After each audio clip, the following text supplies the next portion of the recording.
Let's dig more into the markets, though, and what kind of signals the yield curve is sending, what investors should make of oil prices right now, and whether that bounce that I mentioned off the lows is going to last. Stuart Kaiser is with us, UBS head of equity derivatives research. He's joining us on the phone. Stuart, I want to start with that last point.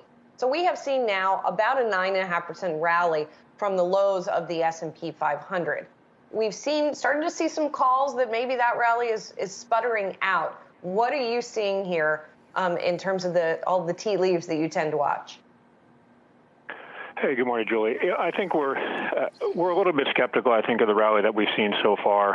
We've been fairly cautious year to date simply because of, the inflation and growth mix as well as the Fed shifting policy. And then obviously you layer on top of that the Ukraine situation. And we've been pretty cautious here. Obviously, it's been a very sharp rally, but it's happened on relatively low volumes. And the read on positioning of institutional investors is that it's still pretty light.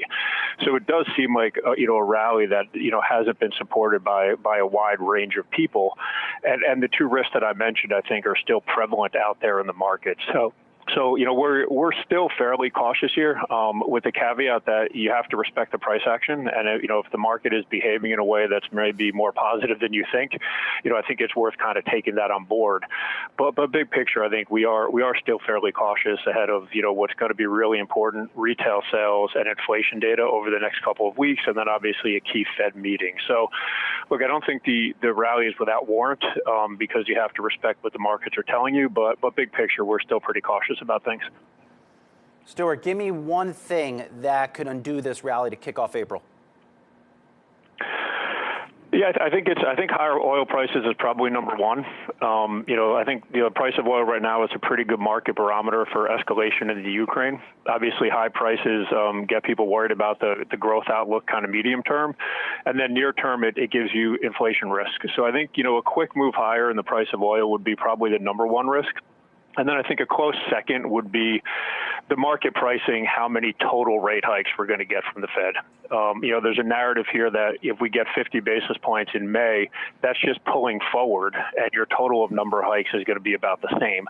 But if we were to start pricing, I think, additional hikes in the future, that would kind of be a secondary consideration. So I think first it's oil, and then second would be kind of the terminal rate for the Fed. Let's dig more into oil a little bit for a second, Stuart, because, obviously we see a pullback in oil prices this morning. I'm seeing most analysis that won't necessarily be sustained, that this SPR release isn't necessarily going to have a long impact. Do you share that view at UBS? And if so, how do you hedge against future increases in oil prices? Yeah, look, I think to your point earlier, it's hard for an SPR release of, call it 1 million barrels a day to offset, potentially disrupted supply from Russia. So, I think in the near term, to your point, it's a tactical positive. But, if this continues for weeks and months, clearly the impact of the SPR release will probably be, waning over that time. From our perspective, hedging oil, you have a couple choices. One is to just hedge that directly through oil. So either oil futures or the USO ETF, which is an area where we do like owning upside. And that'll give you exposure to kind of the front of the oil curve. The second would be to own upside in energy equities. So that could be XLE, which would be S&P Energy Sector, or finding kind of large cap stocks that are much more exposed to the price of oil.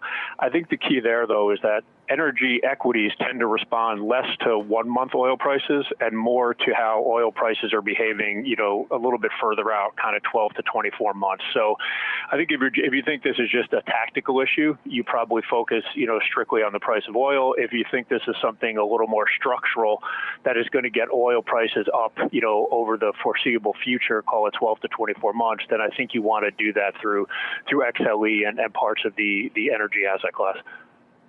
That is a very interesting point about how to think about that. Thank you, Stuart. Appreciate it. Stuart Kaiser is UBS head of equity derivatives research. Good to catch up with you.